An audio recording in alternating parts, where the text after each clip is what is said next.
Kumar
Kumara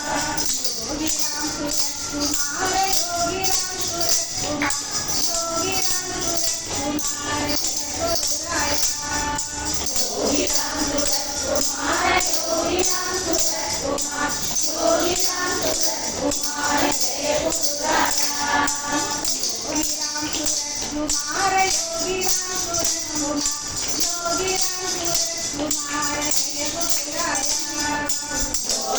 Surat Kumar Yogi Ram Surat Kumar Yogi Ram Surat Kumar जय गुरुराया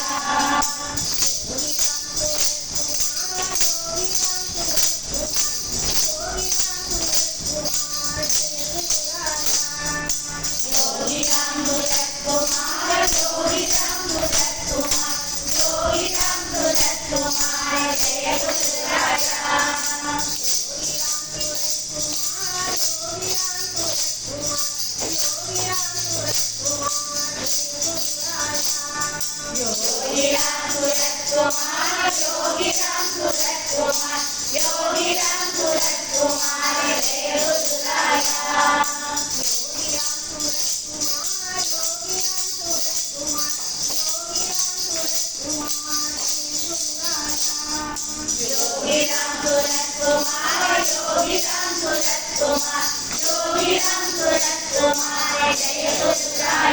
இன்பம் சூழும் வேளையில் வருக துன்பம் வாட்டும் போதிலும் வருக சினமதி ஏறும் சிந்தையில் வருக குணமது ஆர குருவே வருக சரணம் பாதம் என்றே பணிந்திடும் சரணம் கொடுக்கும் காலை வருக வருக கங்கையின் புதல்வா வருக வருக அருணையின் நாதா வருக வருக கருணையின் கடலே வருக வருக கதிரொளி நிலவே சக்கர விசிறி கரங்களில் ஏந்தி சங்கினை ஒத்த சிரட்டையும் தாங்கி மரகத மாலை கைத்தினை மாறி மரதம் அணியும் சுரதனே வருக வருக வருக வளர்ந்தமிழ் அழகே வருக வருக வரந்தரும் முகிலே வருக வருக பொதிகையின் தேனே வருக வருக புலவர்கள் நாடினாரா கோயில் கொண்ட தெய்வமே எங்கள் தானி மடத்தின் கருணையின் நாதா தேவகி மாதா திரியன காத்தன் மூவா முதல்வா சுரர குமாரா தேடினே தேடினே தெய்வத்தை தேடினே நாடினே நாடினே முன்னே நாடினே ஆடினே நாடினே ஆனந்தத்தில் ஆடினே பாடினே பாடினே பரவசம் பாடினே தெய்வ குழந்தை திருவடி போற்றி தேவகி மாதா அருளடி போற்றி ராம சுரத குமரா போற்றி நாமம் சொல்வோம் உனதே போற்றி போற்றி போற்றி புனிதா போற்றி போற்றி போற்றி சுரதா போற்றி போற்றி போற்றி அருணையே போற்றி போற்றி போற்றி அருளே போற்றி சுரத கவசம் சொல்லிடும் பக்த விரதம் ஒன்றே குருவிடம் பக்தி சரணடி சரணடி சரணடி சேவோம் சரணம் சரணம் சுரதா சரணம் சரணம் சரணம் சுரதா சரணம். சொல்லுங்க சொல்லுங்க. சாமி பகவான் நான் ஒரு வருஷம் தான் ஆகுது இந்த சிவாஜியோட எனக்கு முதல்ல சாமி வீட்டுக்கு வந்தாங்கன்னா அது பாண்டியால தான். பாண்டிக்கு ரொம்ப நன்றி சாமி நன்றி. அப்போ காலங்களுக்கு கூப்பிட்டு அக்கா இது கோயிலாம் சொல்லிட்டு சாமி தான் ஒரு ஓட்டி நான் காலண்டரு தானே நிறைய காலண்டர் கொண்டுட்டு வரும்ல, அதனால நான் அதை வாங்கி எங்கள் வீட்டு கபோர்டில் வச்சுட்டேன். நான் மாட்ட கூட செய்யலை. அதுக்கப்புறம் எங்கள் வீட்டில் ஒரு பெரிய இழப்பு நடந்தது. நான் எப்பயுமே டெய்லி ஒரு பெருமாள் கோயிலுக்கு டெய்லி போடுவேன். அந்த இழப்புனால நான் திருப்பி எந்த கோயிலுக்கே போகல 4 வருஷமா. எங்கேயும் போக மாட்டேன். வீட்டில் இருந்தால் சாமியும் சரியாக கும்பிடுறதில்ல. அப்புறம் ஒரு அடுத்த வருஷம், அதுக்கு அடுத்த வருஷம் பாட்டி வந்து ஏக்கா சுவாதி இங்கே புத்தாண்டு செய்ய நடக்கு, நீங்கள் வாங்க அப்படின்னா. அப்போ வந்து எங்கள் வீட்டில் எல்லாருக்குமே அம்மா கொடுத்துச்சு 4 பேருக்கு எங்கள் பிள்ளைங்களுக்கு கிளம்பி. அப்போ வர முடியல. அதுக்கடுத்த வருஷம் இங்கே சாமி இங்கே வச்சு இங்கே அப்போ பாட்டி சொல்லலை. யாரும் எப்படி எனக்கு நீ சொல்லல பாட்டி, எப்படியும் யார் மூலியமாவோ நான் சரி இல்லை முதல் வருஷம் பாட்டி சொன்னதுனால இந்த வருஷம் சுவாதி யாருமா வச்சுக்கிட்டு நான் கேட்டேன். போகிறேன்னு சொல்லவும் வந்தோம். அந்த வருஷம் தான் நான் விஜயகுமார் நான் பார்த்தேன். அப்போ 2023 விஜயகுமார் அதான் முதல் வருஷம் நான் இங்கே வரேன். அது சாமி கும்பிட்டோம். அப்போ விஜயகுமார் இந்த வருஷம் தான் வாசலில் வச்சு தான் உட்காந்துருந்தாங்க. பேசினாங்க என்கிட்ட, நீங்கள் வாரம் வியாழக்கிழமை இங்கே வந்து நாம சொல்லுங்க, சாமி உங்களுக்கு எல்லாமே பண்ணுவார், சாமி இருக்காரு. வீட்டில் சொன்னாலுமே வாரம் வியாழக்கிழமை ஒரு நாள் வந்து இங்கே வந்து ஒழுங்கா வந்து சொல்லுங்க அப்படின்னு 2 நிமிஷம் தான் அண்ணன் பேசியிருக்கேன்.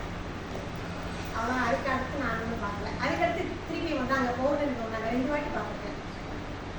அப்புறம் சொன்னதுலேருந்து சரி அப்படின்ட்டு சங்கர் சார் வந்து நாம ஒரு சொல்ல முடியாத ஒரு பிரச்சனை, வீட்டில் பெரிய பிரச்சனை. அது இந்த ஒரு நோட்டு எழுதி கொடுத்துல எனக்கு வந்து எல்லாரும் சொல்கிறாங்க, விஜயகுமார் சொல்லியிருக்காரு நடக்குது, நீங்கள் அந்த பிரச்சனையிலேருந்து எங்களை கொஞ்சம் வெளியே கொண்டு வரணும் அப்படின்னு எழுதினேன். ஒரு வாரத்தில் ஒரு நோட்டு 1000 நாம எழுதிட்டேன். 1000 நாம எழுதுறேன். அந்த எழுதி புக் எடுத்து பூஜை வைக்கிறேன். எனக்கு அந்த அது வந்து ரொம்ப கஷ்டமானது. எனக்கு எப்படி மாயமாக போச்சுன்னா போயிடுச்சு அந்த விஷயம். அதுலேருந்து நான் சாமியை வந்து விருப்பம். அப்புறம் வியாழக்கிழமை வந்தோம், வாரம் வந்தோம், சாமிக்கு நாம பண்ணுவோம், பாட்டு படிப்போம், பௌர்ணமிக்கு வர ஆரம்பித்தேன். அது ஒரு 2 இது மட்டும் நான் சொல்லிக்கிறேன் எனக்கு நடந்தது. எங்கள் பாப்பா வந்து இங்கேயே இங்கிலீஷ் படித்தது. கொரோனா டைத்துனால அவளுக்கு வேறு காலேஜ் சேர்க்க முடியல, கோயில்பேட்டை சேர்த்துட்டோம். பிஏ இங்கிலீஷ் படிச்சுட்டு திருப்பி 1 இயர் அவளுக்கு ஒரு பிரச்சனை பிரேக் ஆகிடுச்சு. அப்போ திருப்பி படிக்கும்போது நான் எம்சிஏ தான் படிப்பேன், அடுத்து பிஎட் போட வேண்டாம் அப்படின்னு சொல்லி சொல்லுவாள். ஏன்னா நாங்கள் எங்கேயோ காலேஜ் கேட்டோம், பக்கத்தில் எங்கேயுமே எம்சிஏ கிடைக்கல. கடைசியாக தூத்துக்குடியில் காமராஜர் காலேஜில் சீட்டு இருக்குது, எம்சிஏ இருக்குது.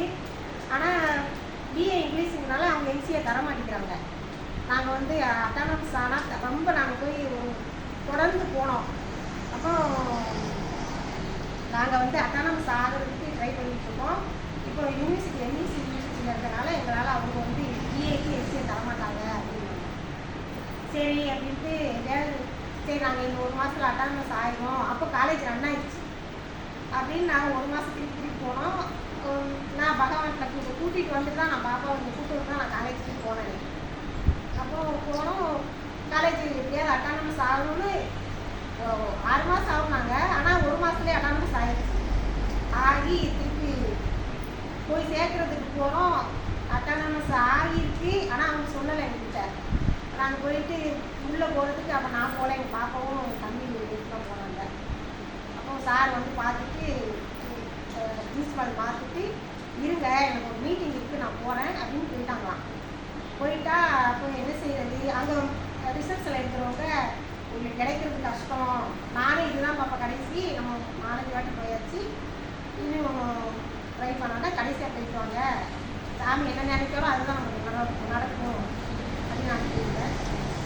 அப்போது எங்கள் பாப்பா வந்து பொண்ணு பிள்ளைங்க அவ்வளோவா சாமி ஒரு நம்பிக்கை எல்லாம் ஜாஸ்தி சாமி கூட மாட்டாங்க பொண்ணு பிள்ளைங்க. அது மாதிரி தான் என் பொண்ணு அப்போ நினைச்சாலாம், உங்களுக்கு கூப்பிட்றாங்களே சாமி, எங்கள் அம்மா எனக்காக சார் வந்து எப்படியாவது எனக்கு சீட்டு கொடுக்கணும்னு சொன்னாங்களாம். அவள் நினைச்சி 10 நிமிஷத்தில் ஹெச்ஓடி வந்துட்டான். வந்து மீட்டிங் கேன்சல் ஆகிடுச்சு வாமான்னு சொல்லி உள்ளே கூட்டிகிட்டு போய் உடனே கொடுத்து சீட் கொடுத்து, நான் வந்து உனக்கா நீ எதுனா பண்ணுறதுனால கொடுக்குறேன், நீங்கள் தான் நல்லபடியாக படித்து என் பேரை காப்பாற்றணும், நான் கரஸ்பாண்ட் சொல்லி சீட் கொடுத்தாங்க. சீட்டு கொடுத்துருக்காங்க. நான் வந்து லோன் போட்டு தான் படிக்க வைக்கிற மாதிரி ஐடியா.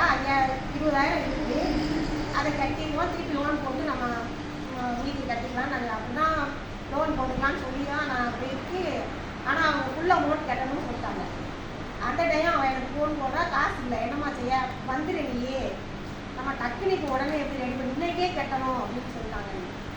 அப்போ வந்துடுன்னு சொல்லவும் நான் போன வச்சுருக்கேன். என்கிட்ட பேசிட்டு இருக்கும்போது என் தம்பி ஒய்ஃபு காசு போட்டு கட்டிட்டான். அவன்கிட்ட சொல்லலை உன்கிட்ட காசு இருக்கா நீ கட்டுமான்னு நாங்கள் கேட்டேன். அதுக்கு முன்னாடியே உனக்கு ஏற்கனவே ஒன்றே பிரேக் ஆயிடுச்சு, நீங்கள் எப்போ காசு ஃபோன் போட்டு கொடுங்க அப்படின்னு அதெல்லாம் நாங்கள் சொல்லாமலே சாமி தான் அவங்க சொல்ல வச்சு கட்ட வச்சுருக்கிறாரு. ஏன்னா நாங்கள் எதிர்பார்க்கவே இல்லை, யாரும் கட்டணும் காசு கொடுக்க மாட்டாங்க இல்லையா அப்படின்னு. அது மாதிரி திருப்பி நாங்கள் ஃபோன் போட்டோம், கொடுத்துட்டோம் காசு. இது ஒன்று. அது சாமியை நினச்சி அந்த பிள்ளை ஒன்று சாமிக்குள்ள நம்ம வந்திருக்கோம், அந்த பொண்ணு வராட்டியும் சாமி எனக்கு எப்படியாவது சீட் கிடைச்சிடணும்னு சொல்லி 10 நிமிஷத்தில் மீட்டிங் கேன்சல் ஆயிடுச்சுன்னு வந்திருக்காருன்னா அது சாமி தான் அந்த மீட்டிங்கே கேன்சல் பண்ண வச்சு எங்களுக்கு சீட்டு கொடுத்து இப்போ எல்லாம் 2 வருஷம் முடிக்க போகலாம் நல்லபடியாக. அது மாதிரி நீங்கள் ஒன்றும் சொல்லிக்கிறேன். இப்போ என் பையனுக்கு அவர் சின்ன வயசுலேயே ஒரு 5 படிக்கும் போதுலேருந்தே அவனுக்கு கொஞ்சம் மூக்கில் ப்ராப்ளம்னா ஒரு 10-15 நாளைக்கு வந்து மூக்கு சின்ன மூக்கு உடஞ்சி ஸ்கூலில் இருக்கும்போதே ரத்தமாக வரும். நான் கூட்டெல்லாம் கொடுத்துருவேன். ஒரு நாள் ரொம்ப வரும், திருப்பி ஒரு 10 நாளுக்கு வராமல் இருக்கும், திருப்பி அப்படியே கண்டினியூ ஆகிட்டே இருந்துச்சு. சரி நான் கோயில்பேட்டில் ஒரு ஐயப்படாக்கு அவர்கிட்ட திருப்பி காமிச்சேன். அப்போது அவர் என்ன சொன்னார், இது வந்து உள்ள மூக்கு தண்டுவோட விலகிக்குமா, அது வந்து ஆப்ரேஷன் பண்ணணும், இப்போ பண்ண முடியாது, மேஜர் ஆனப்புறம் 17 வயசுக்கு அப்புறம் தான் பண்ணணும் அப்படின்னு சொன்னாங்க. சரிப்பா சரின்னு சொல்லி அதுக்கு மருந்து மாத்திரை கொடுத்தாங்க. அது காலப்போக்கில் அந்த ரத்தத்தை தான் சாப்பிட முடியும். ஆனால் அவனுக்கு இது ஊசி அலர்ஜி இருந்துச்சுன்னா அடிக்கடி சளி பிடிக்கும், அதனால் நீங்கள் வந்து 17 வயசுக்கு கண்டிப்பாக பண்ணி ஆகணும் அப்படின்றாங்க. சரின்ட்டு அதுக்கப்புறம் 17 வயசு ஆச்சு. அப்போ நாங்கள் அப்பா வச்சுட்டு ரொம்ப கஷ்டப்பட்டனால அவனுக்கு ஆப்ரேஷன் பண்ண முடியாது. அதுக்கப்புறம் வேலைக்கு போயிட்டான். திருப்பி இப்போ வெளிநாடு போயிட்டான். போனால் 2 வருஷத்துக்கு முன்னாடி அங்கே போனால் அந்த கண்ட்ரிக்கு அவனுக்கு அந்த ஊசி அலர்ஜி ஒத்துக்காமல் 2 வருஷமாக அவன் ட்ரீட்மெண்ட் எடுத்துகிட்டே தான் அங்கே வேலை பார்த்தான். வந்துட்டுன்னு சொன்னாலும் வந்துட்டோம்லாமா வீட்டு பொண்ணு ரொம்ப கஷ்டப்பட்டுருக்கான்.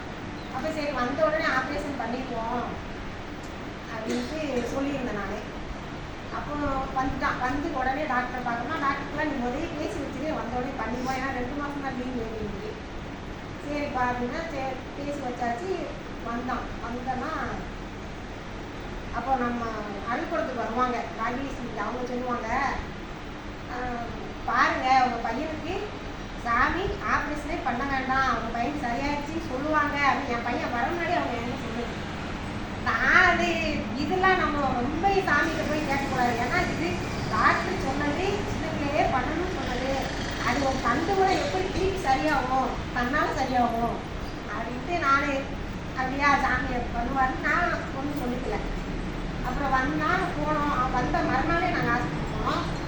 அப்போ அவர் வயசாகிட்டு, அவர் 80 வயசு ஆகிட்டு, அவர் 80 வயசு இருக்கும். அப்போ அவர் சொன்னார், நான் இப்போ பார்த்துட்டு நான் இப்போ ஆப்ரேஷன் பண்ணுறது இல்லைம்மா, என் பையன் தான் பண்ணுறேன், நீங்கள் சாயங்காலம் வந்து என் பையனை வந்து பார்த்து நீங்கள் பண்ணிடுங்க, எனக்கு பண்ண முடியாது அப்படின்னு. சரி அப்போது நான் அவனை இங்கே கூட்டிகிட்டு வந்தேன். இங்கே கூட்டிகிட்டு வந்து அவனை வந்து சக்கரனை அவனும் நான் சாமி எவ்வளோ கொடுத்துக்க மாட்டான், தீவாரணை காமிக்க சொன்னாங்க. நான் காமிக்க மாட்டான்னு நினச்சேன். ஆனால் அவன் தீவாரணை காமிச்சா சாமி கூப்பிட்டு தான் நாங்கள் ஆஸ்பத்திரிக்கே போனது. போயிட்டு சாயங்காலம் திருப்பி போனால் அவங்க பையன் பார்த்துட்டு ஆப்ரேஷன் பண்ண வேண்டாமான்னு சொல்லிட்டார். அது எனக்கு என்ன சார், இப்போ காலையில் வந்தோம் அப்பா பண்ணணும்னு சொன்னாங்க, நீங்கள் இப்படி இது 10 வயசுலேயே சொன்னது பண்ணணும்ட்டு, இப்போ காலையில் அப்பா பண்ணணும்னு சொன்னாங்க. இல்லைம்மா அப்பா அந்த இதில் அப்படி சொல்லிட்டாங்க, இப்போ நான் பார்த்ததில்ல பண்ண தேவையில்லை எல்லாம் இருக்கு இருந்தாங்க. இல்லை இருந்தாலும் எனக்கு நம்பிக்கையில் உள்ள கம்மிக்குள்ளே போட்டு காமிச்சாங்க. இருந்தாலும் எனக்கு மனசு ஒப்பலை, ஏன்னா பிள்ளை ஒரு 2 வருஷமாக கஷ்டப்பட்டுருக்கான் அப்படின்னு.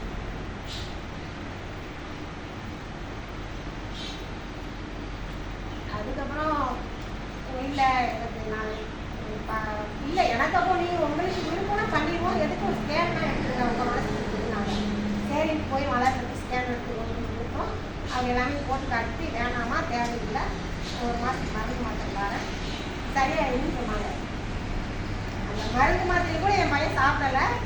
இங்கே வந்ததுல அவனுக்கு ஒன்றுமே செய்யலை, சரியாயிடுச்சு. ஆனால் இது என்னன்னா இப்போ சாமி 2 வருஷம் கஷ்டப்பட்டுருக்கானா, என் பையனையும் உள்ள கூட்டு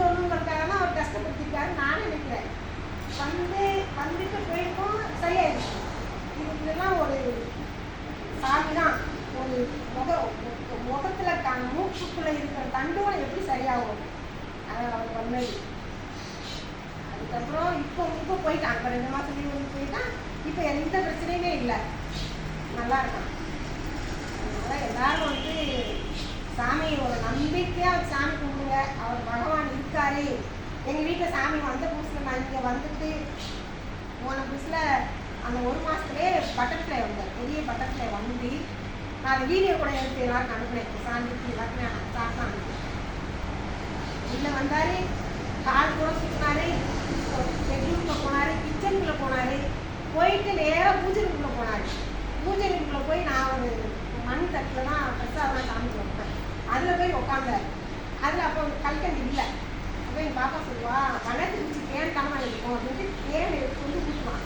அவன் எடுத்துக்கொண்டு ஊற்றுற வரைக்கும் அது பறக்கவே இல்லை, நின்றுட்டே இருந்தது. சரிட்டு நாங்கள் நைட் 10 மணி ஆகிடுச்சு, பார்த்தா இருந்துகிட்டே தான் இருந்தார். அதுக்கப்புறம் சரி இருங்க சாமி அப்படின்னு படுத்து தூங்கிட்டோம். தூங்கிட்டு பார்த்தா காலையில் இல்லை. அவரே எங்கள் வீட்டிலேயே இருக்காருன்னு எனக்கு ஒரு பெரிய நம்பிக்கை. நான் உள்ளே வந்துட்டேன், நான் இருக்கேன் அப்படின்னு ஒரு நம்பிக்கை. எங்கள் கூடயே இருக்காரு, என் பிள்ளைகளோடயே இருக்காருன்னு பெரிய நம்பிக்கை. சாமிக்கிட்ட வந்ததுக்கு சாமியை முதல்ல காமிச்சு பாண்டிக்கு ரொம்ப நன்றி. விஜயகுமார் அண்ணன் வார வாரம் வாங்கன்னு சொன்னாங்க. அந்த வார்த்தையை தட்டாமல் நாங்கள் முடிஞ்ச அளவு வார வாரம் வந்து சாமிக்கு பஜனை பாடுறோம், தாமசமோ குளிச்சுருக்கோம். விஜயகுமார் அண்ணன்னா ஒரு கோயில் கட்டுறதுக்கு ஒரு வழிகாட்டி. சீக்கிரமாக சாமி சிலை வழியும் நாங்கள் இல்லாமல் வரணும். எல்லாம் அருளும் ஓருருவாய் அழகிய குழந்தை பிறந்ததம்மா. கங்கை அலைகள் தாளாட்ட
அண்ணாமலை வாசனே போற்றி.